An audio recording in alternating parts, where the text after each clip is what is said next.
everyone, this is Melissa, and I'm the Talkative Introvert. This episode is not by any means here to persuade you on whether or not you should get the vaccine, but rather talk about the immense hatred and division that's happening in our world because of the vaccine, or the jab as some people call it. I'm not a health professional, I'm not a scientist, I'm not a vaccine expert, so it'd be wrong for me to tell you whether you should get it or not. That's something you as the individual should figure out. I'm also not an anti-vaxxer, so don't get at me and be like, Melissa's an anti-vaxxer. I am not. I understand how vaccines work. I studied it as part of my major. I understand the role it plays towards the longevity of the human race. Okay? I felt like I had to say that so people don't just automatically assume. I mean, I hope anyone that listens to my podcast always comes in with an open mind. My podcast mainly consists of my own opinions, so an open mind is definitely needed. If you don't have that, then you probably shouldn't be here. Anyways, I wanted to talk about all the hate unvaccinated people are getting. And don't get me wrong, I understand why people are adamant about everyone getting the jab. Believe me, I understand how important it is for everyone's sake to end this pandemic. I'm pretty sure everyone is on board with ending this pandemic. At least, I hope so. However, I also understand why people don't want to get the vaccine. I think both sides of the argument have completely valid concerns, yet people are constantly attacking each other and dismissing each other's thoughts and feelings. So this episode came about because of a tweet that Philip DeFranco sent out. I don't have Twitter, but it's trending right now. And he said, LOL, imagine having the eligibility and access to get the vaccine and saying nah. Also to the pearl clutchers offended by this tweet, yes, I am calling you stupid and you can go fuck yourself, you ignorant, selfish fuckface. Then he sent a fake apology. He tricks you by saying he wants to apologize, but then says, just kidding, haha, fuck you again. And to the people saying, oh wow, name calling is really going to convince me. I'm done trying to convince you. That's over. I'm just gonna mock you for believing a bunch of fuckface grifters monetizing misinformation and or ignorance over scientists using the most recent and relevant info. And it's not just him. This has been going on ever since the vaccine came out. A lot of people talk like this. A lot of people, share the same kind of hate towards people who are reluctant on getting the vaccine. I'm just pointing him out because he just blew up recently, probably because he's a YouTuber, a public figure, and he's trending right now. Then, if you do go look up his tweets, it's still there and you don't need a Twitter account. That's how I got the tweet. I copied and pasted it to my notes. But you don't need a Twitter account to go look at public tweets. I don't know if tweets are ever private. I don't know how Twitter works, and I don't have it. But you can go look at it and you can look at the responses. And if you read the responses to his tweets, they're pretty positive. People are happy he tweeted that out. They're accepting what he said. And they're legit happy he did it. And a lot of public figures are encouraging this kind of behavior. Joe Rogan got COVID recently. And people are like, yeah, I hope he dies. That'll teach him. And I'm like, how is someone supposed to learn anything if they're dead? And then, more recently, I think this week actually, or Labor Day week, Jimmy Kimmel basically said that unvaccinated people don't deserve the same healthcare treatment as someone who is vaccinated. And those weren't his exact words, but that's basically what he meant. And the crowd applauded. And he called, unvaccinated people or people who choose not to be vaccinated pandimwits. I'm like, that's a clever word, but that's absolutely awful that he's basically saying that the vaccinated don't deserve the same treatment as the unvaccinated don't deserve the same treatment as the vaccinated, and that they should just go die, essentially is what he said. Go look that up. And I'm in awe. I don't understand why people are like that. Why are people talking like this? Why is it so hateful and just downright mean? In essence, they're like bullying people, you know? I've been seeing a lot of posts on social media attacking people who don't want to get the vaccine. People are literally wishing death on those who are not vaccinated. You know, Joe Rogan, for example. And I don't know if you guys seen those posts, but I was like, what? Isn't the whole point of people wanting everyone to get vaccinated is to save lives? And if that's the case, then why would you wish death on someone? That doesn't make sense. Like, you want them to get vaccinated to save lives, but if they're not going to get vaccinated, then they might as well die. I don't understand that logic. And then not too long ago, HR at my work had to send out a memo basically telling everyone that, one, it's inappropriate to ask your coworkers of their vaccine status because, you know, HIPAA. And two, to not bully people based on their vaccination status. And it just blows my mind that HR basically had to tell everyone to treat each other nicely. That's pretty much what the message was, you know, be nice to each other. Like, why did HR have to tell a group of adults to be nice to each other? Why is that something that's not automatic? Why isn't that something that's already taught and you should just automatically know to be nice to each other? I don't know. My brain is broken because I couldn't understand why HR had to send that. Then people are also placing vaccine-reluctant people in these boxes. So people who are reluctant on getting the vaccine are automatically painted as Trump supporters and Republicans, conservatives, which, if you really think about it, doesn't make sense because, one, I know people who are vaccinated that are Republicans, and also vaccines came out during Trump's presidency. So I don't understand that logic either. Like, how did you become a Trump supporter just because you didn't get the vaccine, even though it came out during his presidency? Whatever. And then people are like painting them as anti-vaxxers, uneducated, selfish, conspiracy theorists, non-believers of science, like idiots, morons, or as Jimmy Kimmel put it, what did I say? Pandemwits. And honestly, the list just goes on. And don't get me wrong. I absolutely understand and get why people are upset that people don't want to get the vaccine. I completely get it. I understand wanting everyone to get it. I know people want to not only protect themselves, but also their family and their friends. I know people are tired of this and want to go back to normal. I know the hospitals are crazy. I know people who were reluctant to get it still got it because someone they love may have underlying health conditions or a compromised immune system, or know people who are not able to get the vaccine and so they want to protect them. Believe me, I get it. I have people in my life who are in like the high risk category, you know? I'm not dismissing any of these reasons, not invalidating them. I do see everyone's point and concerns with people who don't want to get it.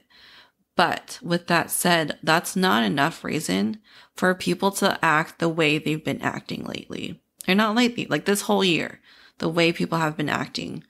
And to those people who attack unvaccinated individuals, why do you think that behavior is okay? Why do you think you doing that is going to make them want to do it more? Or it's going to make them feel confident in doing it, or makes them feel like they should get it, or makes them feel that they're wrong? Because all it does really is just makes them more angry. Also, why are you discouraging people from questioning science, the government, the pharmaceutical companies, and people in power? People literally want everyone to just bow down and do what they're told without thinking for themselves. They're telling people not to question whether it's the right thing to do or not. They're expecting us to just trust what the media is telling us and what political leaders are telling us. And based on historical events, that doesn't always work. We as a human race didn't evolve to where we are in medical and technological advances and civil rights by not questioning those in power. This can simply be proven by the fact that at some point in history, lead was okay. Asbestos was okay. Cocaine was a miracle drug, and they used it in surgery, and they even had it in Coca-Cola. In the late 1800s, bear, the one, that big company that sells like aspirin and all that stuff, they used to sell heroin-laced aspirin. Clearly, we go through a lot of trial and error. That's just how the world works. You don't know what you don't know. So to not allow people to question medicine and science and the media and political leaders would be a disservice to everyone. People should be allowed to think for themselves and determine whether something is right for them or not. I mean, look at what's happening to our country and around the world. This vaccine is not only causing a divide between the vaccinated and the unvaccinated, but it's causing some serious issues on basic human rights. Some states are mandating specific groups of people to be vaccinated, and some states are mandating a vaccine passport to enter public places. For example, New York requires you to show proof of vaccination in order to enter bars, restaurants, movie theaters, bowling alleys, concert halls, and indoor sports arenas. Most, if not all, universities in America require students to show proof of vaccination in order to come back to campus. So to come back and go to your classes that you paid for, you got to show proof of vaccination. Then there's Australia. If you guys haven't heard about what's going on over there, just search it up. Maybe don't use Google because Google sucks. Use DuckDuckGo or even Bing or something just other than Google. Anyways, they've been having these anti-lockdown protests going on, which have started to become, well, I don't know if it's started to become, but I just started looking into it, so it seems recent. But they become violent between the police officers and the protesters. And it's all because some people aren't happy with the current restrictions and the vaccine mandates that's going on there. So here, I'll read some. So this is related to NSW, which I guess stands for New South Wales area of Australia. So maybe different other areas of Australia. I don't know anything about Australia. But apparently in New South Wales, you are allowed to leave your home when shopping for food or other essential goods and services, but you must only shop within 5 kilometers, which is about 3 miles of your home if you're within the Greater Sydney area. Then browsing in shops is prohibited, and only one person per household a day may leave the home for shopping. If you're a household of 4, only one of you can leave the house for shopping once a day.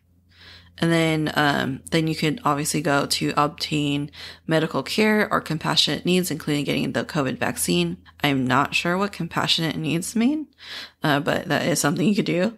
And you can also leave your home to exercise outdoors, but no more than 1 hour a day with one other person or your household group. And then you can also gather outdoors, but it is limited to 2 people. Funerals are limited to 10 people. Weddings are limited to people who have to be there, such as like the bride, the groom, officiant, witnesses, your immediate family. And then there's some like other, exceptions to being able to leave your house. And honestly, a lot of this stuff is pretty similar to what California did last year. And we do have protests here, but I think the biggest thing in New South Wales is that, at least from what I've read and seen, it's just how strict it has become. And that's what's really fueling these protests. So when you're leaving your home, you do have to carry proof of your address, and the police may stop you at any time to question you if they think you're breaking the rules. And if you break any of the public health orders, there's some pretty big penalties, which I think is what's really feeling like. Not only is there a lockdown, but there's some pretty big penalties from breaking the lockdown. And so I'll read a few that I thought were pretty crazy. So the first one being $3,000. So I don't know, I'm assuming that's Australian dollars. I don't know what that is in American, but $3,000 for participating in an outdoor gathering of more than 2 people. So remember how earlier I was saying you can gather outside, but only 2 people or your household. So if you break that rule, that's an automatic $3,000. And I couldn't find like specifics, but I'm assuming just like being at a park with more than 2 people, I guess that warrants a $3,000 fine. I don't know. And then $500 for failure to comply with the direction to wear or carry a mask for those aged 18 years or older. So as an adult, if you forget your mask, bam, $500. And where I live, it's like $489 if you run a red light. So just like to put that in perspective, not carrying a mask with you is equivalent to running a red light, basically. Then $80 if you forget to carry a mask or wear a mask if you're between the ages of 16 and 17. And then $40 for 15 or younger. And it didn't specify if like 15 or younger, like, what does that mean for like toddlers and infants? I'm hoping that they're not making their infants and toddlers wear a mask. I'm hoping it's just like they stop at like 5 or whatever I forgot what age it is here. But hopefully they stop at a certain age, because I mean, you're really going to find a baby for not, wearing a mask. That's a little too ridiculous for me, but I don't know. And I don't live in Australia. Then $5,000 for failure to comply with the obligation to answer questions asked by a contact tracer, such as providing your name and contact details to a contact tracer and providing true and accurate information to a contact tracer. So you either provide your information or you pay the $5,000 fine. Up to you. Then businesses that do not allow employees that can reasonably work from home to do so face a fine up to $10,000 for corporations, then $2,000 for individuals. Then in addition to these penalties, they also implemented this electronic entry recording, which requires citizens to have to electronically check in to certain establishments. And the list is pretty long, but they mention like aquariums, construction sites, drive-in cinemas, hotels, nightclubs, churches, schools, shopping centers, taxis, warehouses, strip clubs. I mean, the list goes on, but from what I've read, it's basically any public space, it seems. So no matter where you go in public, you gotta electronically check in. So basically the government is keeping records of where you go, when you go, how long you've been there, what time, all that, all that good stuff. So essentially, with all these penalties and the lockdown and all these restrictions, the government is dictating how far you can go, how long you can be out, and the officers have the authority to tell you to go back home. And so I think that is what's really fueling the protests, because like here in America, we do have restrictions, but if you break them, at least where I live, if you break them, like the police isn't going to penalize you. But anyways, like after reading about what's happening in Australia and like watching videos and all this stuff, I don't know about you, but that's very in 1984 to me. Huge Big Brother is watching you vibes. And I don't know, that creeps me out. And I wouldn't be surprised if we start doing that here in America, to be honest. Just recently, Biden sent out a speech talking about his new COVID plan. So his main goal is to mandate vaccinations and make businesses require their employees to be vaccinated and or provide weekly negative COVID tests.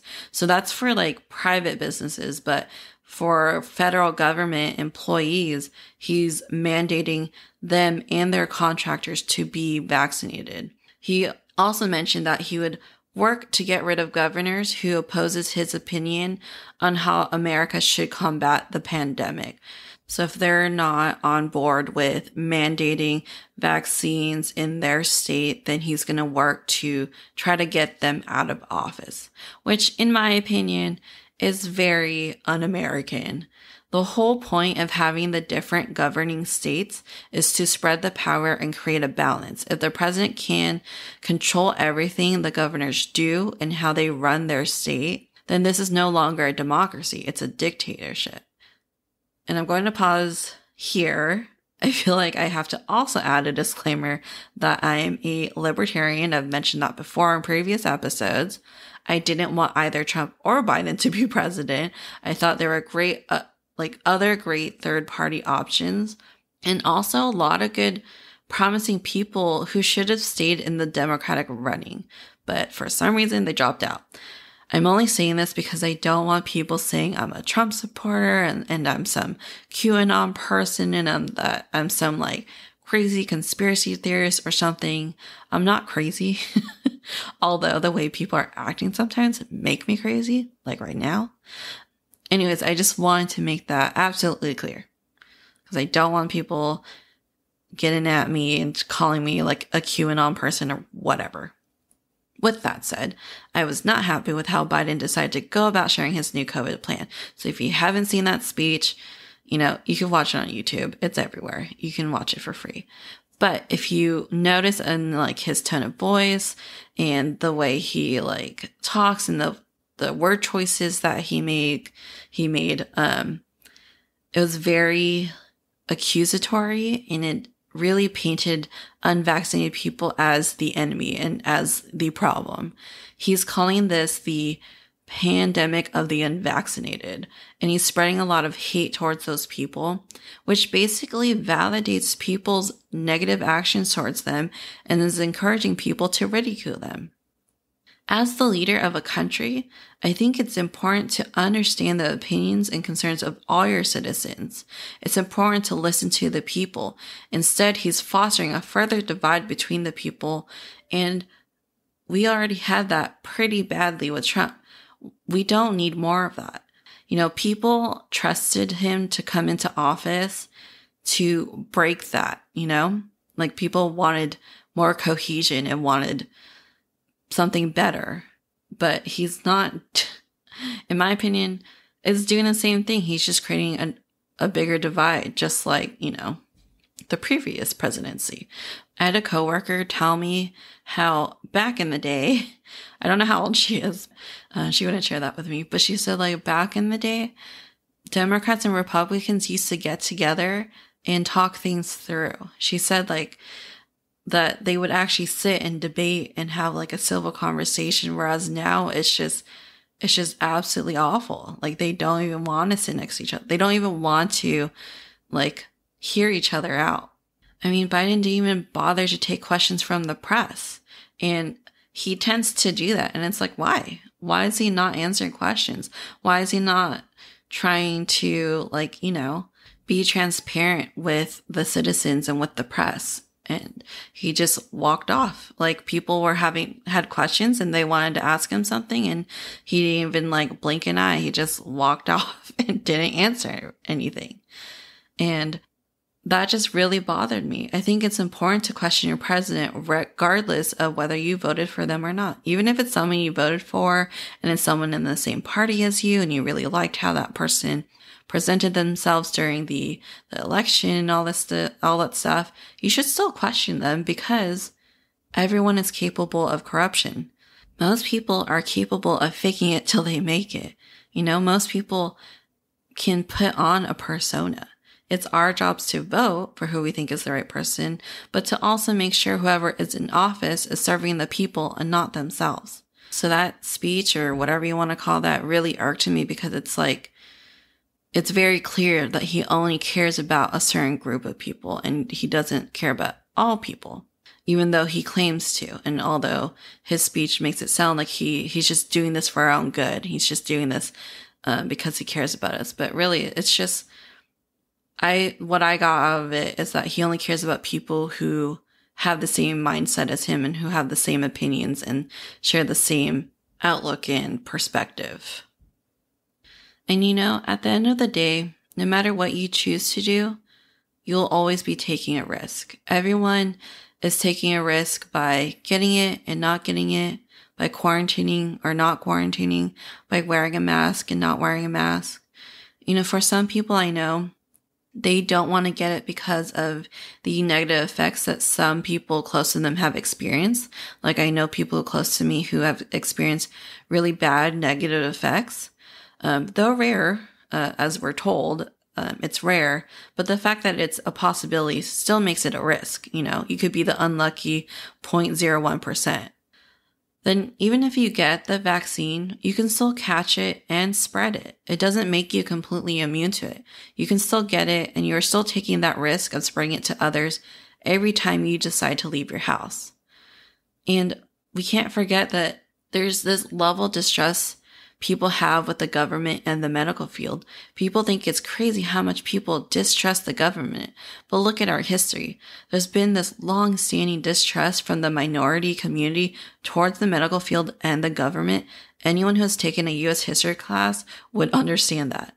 In the past, the medical field has been known to mistreat the minority community, which is a big reason why a lot of the unvaccinated people are actually minorities, is the minority community.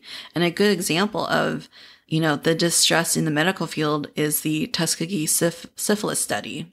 I highly recommend you look that one up. But basically, it was a study to record the natural history of syphilis, which involved 600 Black men, and the study ran from 1932 to 1972, so 40 years.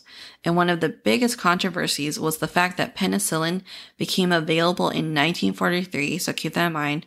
The study started in 1932. Penicillin, the treatment for syphilis, came out in 1943, but the men were not given this treatment. Then, it wasn't until 1997 when a formal apology was officially issued by the then president, Bill Clinton. 1997. At that time, I was already in elementary school. So that really isn't that long ago if you truly think about it. I highly recommend, if you haven't, watch Auburn Preach on YouTube. I've mentioned them before in a previous episode. I love them. They do like to talk about controversial topics, and I do share a very similar view to them. Plus, they're just super hilarious. Some videos are pretty serious, like they did respond to Philip DeFranco's tweets, and that one's like a little more serious, but overall, a lot of their videos are pretty funny. But they say things that people don't think about or they forget about, and so they go on to talk about like Philip DeFranco's tweets, and they provide a little insight on vaccine hesitancy from the minority perspective. And it's just pretty interesting and enlightening. And I would definitely encourage you to go watch their videos. They are the reason why I knew about like what Jimmy Kimmel wrote, or not wrote, he said it in his show. And then they have that, video on responding to Philip DeFranco, like I said earlier, and they have just like a ton of videos. And it's pretty interesting. I also just recommend you sit with someone who doesn't want to get vaccinated and ask them why, and be willing to have an open mind to their answer. I recently watched an interview of Anthony Mackie, the Falcon from the Avengers. He said something like, people always want to talk, but no one wants to listen. And that's the problem. The moment someone opposes somebody's opinion, there's automatic hate between them. No one's willing to listen to understand. They only listen to respond. No one wants to see the perspective of the opposing side. They just want to yell at them and break them down until they agree with them. I've personally experienced someone just constantly berating me, hoping that will change my mind on a certain topic. And it's like, that doesn't work. You have to present facts and present a willingness to listen and present valid reasons, and not just yell at someone and ridicule them and bully them to the point that they just give up and they agree with you just so that you would stop. That's an insane way to go about controversial topics. It's really hard to have a civil intellectual conversation about anything. And I know this has always been a problem. It feels like it's just gotten worse, and it's only getting worse. And depending on who I talk to, I can't even say anything opposing because they just automatically become defensive and just, I don't know, it's as if they think I'm attacking them when really I'm just sharing my thoughts, And I know I'm a little, animated in this episode, because it's kind of just a heated topic that's been bothering me. But for the most part, I'm pretty monotone, and I don't really have a lot of expression in my voice. So when I say an opposing opinion, it's pretty monotone. But just the fact that it's a different opinion, I'm supposedly attacking them. And you can't really have a conversation that way if they're just automatically feeling attacked when you're just stating something, like you're just stating an opinion. If people were just more willing to listen, they might be more empathetic towards people's choices, and we wouldn't be so angry all the time. Just listen, understand, be open-minded. And it's funny because people are constantly fighting for bodily autonomy, but only if it fits their agenda. So if you don't know what that means, bodily autonomy is the right to make decisions over one's own life and future. It's the right for a person to govern what happens to their body without external influence or coercion. In the States, we're seeing this with Roe versus Wade, which is currently a hot topic right now. I'm actually not going to get into that actually because it's more of a debate on whether an unborn baby has the same human rights as everyone else. And it's like, when does life officially begin? And that's too difficult of a topic to talk about. That one's hard to think about. I'm constantly looking up people's opinions and trying to understand both sides. But that one's a tricky one. Anyways, people always talk about bodily autonomy and how important it is and how we should fight for it. But it seems like nowadays, or not just nowadays, but specifically with this vaccine, bodily autonomy is important, but only if it fits a certain criterion, which contradicts with the whole autonomy part. I personally believe in bodily autonomy. I don't think any entity should be allowed to govern your body and your right to make your own decisions for your body. And people should just make their own choices, and they should be allowed to decide what's right or wrong for themselves and their body. So I know that I only talked about hate towards unvaccinated people, but that's because that's what I see. If people are ridiculing vaccinated people, I honestly have not really experienced that happen on social media or anything that I watch. I mean, someone may make a joke here and there, but it's not nearly the same caliber as the posts I've seen about unvaccinated people. So that's why I'm not really talking about that or sharing, hate towards vaccinated people, because that doesn't really happen. At least not, it's not very apparent. In this episode, if there's anything I hope people take away from this episode, it would be to listen. I feel like I've probably said this before, especially in my rant type episodes, but it's so important to listen. Understand why people make the choices they make. Be a safe place for people to freely express their opinions. You might really learn something, and you might learn something new that wouldn't have happened if you didn't bother to take the time.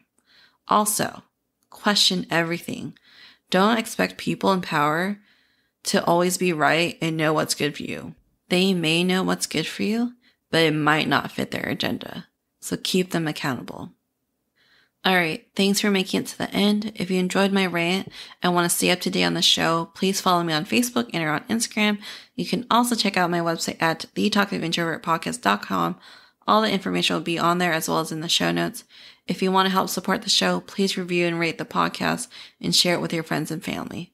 Thanks so much, and I'll talk to you guys in the next episode.